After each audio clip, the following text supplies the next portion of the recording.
Bonjour tout le monde, alors aujourd'hui un épisode un petit peu spécial parce que nous allons nous concentrer sur une technique. En effet, nous allons voir comment faire du snow dyeing, de la teinture sous neige, de la teinture de laine je veux dire bien sûr. Donc qu'est-ce qu'il vous faut pour ça? Il vous faut des pelotes de laine vierge, ou pas forcément vierge, vous pouvez aussi utiliser des pelotes déjà teintes, des pelotes que vous avez achetées déjà teintes dans le commerce, dont la couleur ne vous plaît pas, vous voulez changer quelque chose, vous voulez rajouter un petit peu, ça marche aussi. Donc vous avez besoin de laine, d'un chaudron, une casserole que vous n'utilisez pas pour cuisiner. Vous prenez une vieille casserole que vous alliez mettre à la poubelle et vous la récupérez, vous la mettez de côté pour toutes vos manips de teinture de laine. Et il vous faut bien sûr de la teinture. Alors moi j'utilise de la teinture en poudre. J'utilise celle de Greener Shade, c'est de la teinture acide, donc ça veut dire qu'il va falloir que notre support, ici la laine, soit à un pH acide pour que la teinture prenne. Donc voilà, alors j'ai pris Greener Shade, c'est de la teinture pour les fibres animales, ça marche très bien pour la laine, ça ne marche pas pour le coton, croyez-moi j'ai essayé, même si je savais très bien que ça ne marchait pas, mais une scientifique doit toujours faire ses propres expériences, donc ils avaient raison. Donc voilà, j'aime bien utiliser de la teinture en poudre pour faire du snow dyeing, mais vous pouvez aussi utiliser de la teinture en liquide si c'est ce que vous avez l'habitude d'utiliser et ce que vous avez. Et il nous faut aussi donc de l'acide. Dans mon kit de teinture, il y avait de l'acide citrique, ça marche aussi avec du vinaigre. Oui, tout ce qu'il faut, c'est, comme je vous ai dit, que la laine soit acide avant d'appliquer la teinture. Donc pour la laine, ici, comme vous voyez, j'ai utilisé de la laine à paillettes. Vous n'êtes pas obligé d'avoir les paillettes, mais c'est quand même bien plus le fun d'avoir des paillettes dans sa vie. J'utilise de la base Troll, qui est ma base de Knit Picks, ma laine préférée pour les chaussettes. Superwash Merino Nylon, super douce. Alors Superwash Yarn, quand on veut teindre de la laine, dans mon expérience, c'est mieux parce que c'est plus poreux, donc la teinture va mieux rentrer et donc ça nous fait des couleurs bien plus vibrantes que si on avait utilisé de la laine non traitée. La laine non traitée, elle a toujours ses écailles, donc les écailles, c'est comme les cheveux, hein, les écailles vont empêcher la teinture de rentrer, tandis que là, la laine superwash, toutes les écailles, la majorité des écailles ont été enlevées, donc on a, je dirais, la fibre de laine plus facilement accessible. En plus, on va rajouter de l'acide, ça va encore ouvrir un petit peu plus la laine pour être sûr que la fibre soit bien accessible pour la teinture. Mais donc, je conseille pour teindre, quand on n'est pas un professionnel, je conseille d'utiliser de la laine superwash et en plus ça évite qu'on feutre la laine après dans les différentes étapes de la teinture. Superwash, ça vous donnera des plus belles couleurs, c'est plus facile et donc vous aurez plus de chances de succès, donc certainement vous serez plus contente. Qu'est-ce qu'il vous faut d'autre? Bon, pour faire du snow dyeing, vous faites de la laine, de la teinture, et il vous faut aussi de la neige, mais si jamais vous êtes dans un endroit où il n'y a pas de neige, ou ce n'est pas la bonne saison, c'est pas grave, ça marche aussi très bien avec des glaçons du congélateur, de la glace pilée, ça vous donnera pas forcément les mêmes résultats, mais ça sera quand même super beau, croyez-moi, je l'ai déjà fait.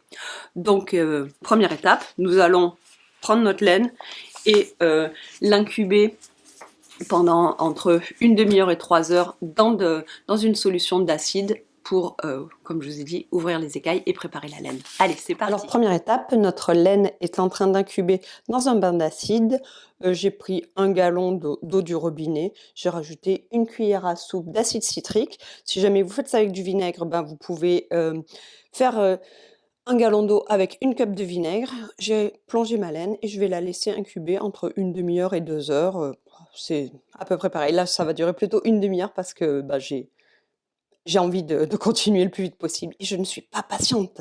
Voilà, à tout de suite. Bon voilà, maintenant que ma laine a bien reposé, elle a reposé plusieurs heures ici, je vais la mettre dans ce pot là. Je vais squeezer un petit peu toute l'eau et je vais la mettre ici.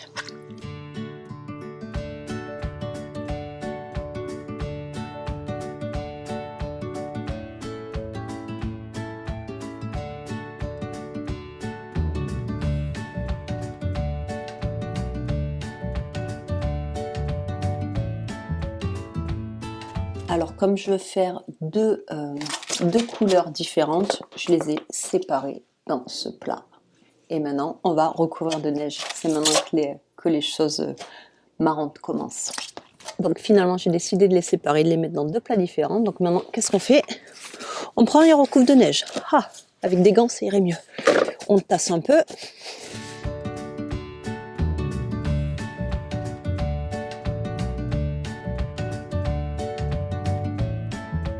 Et maintenant, je vais prendre les petites poudres de teinture et je vais sprinkler sur la neige. C'est ça la partie super fun.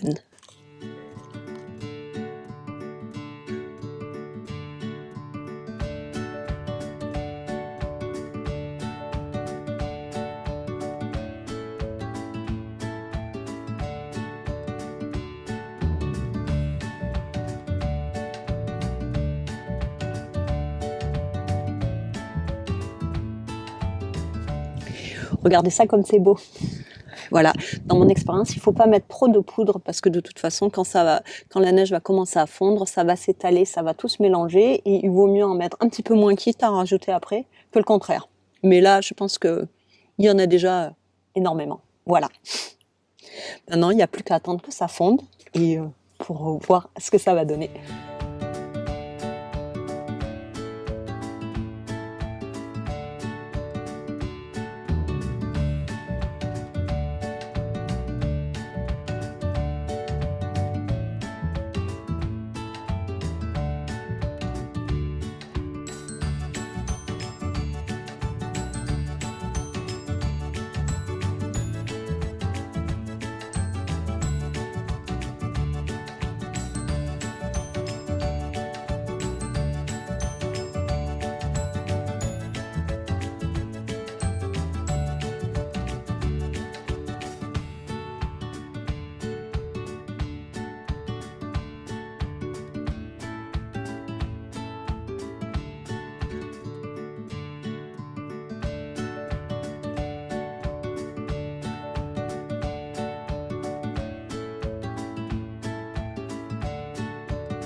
Bon ben voilà, une fois qu'on a bien été patiente et qu'on a bien attendu que toute la neige fonde sur la laine, que toutes les petites particules de teinture se sont bien déposées et ont fait leur magie, il nous manque une dernière étape que j'ai bien sûr oublié de vous filmer.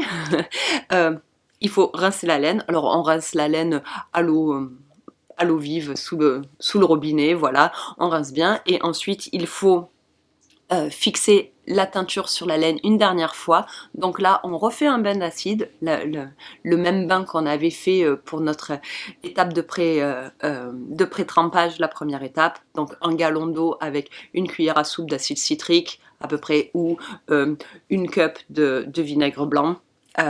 On fait chauffer ça dans une marmite, la marmite qu'on n'utilise que pour la teinture, pas la marmite qu'on va réutiliser pour faire la soupe ou la nourriture en général.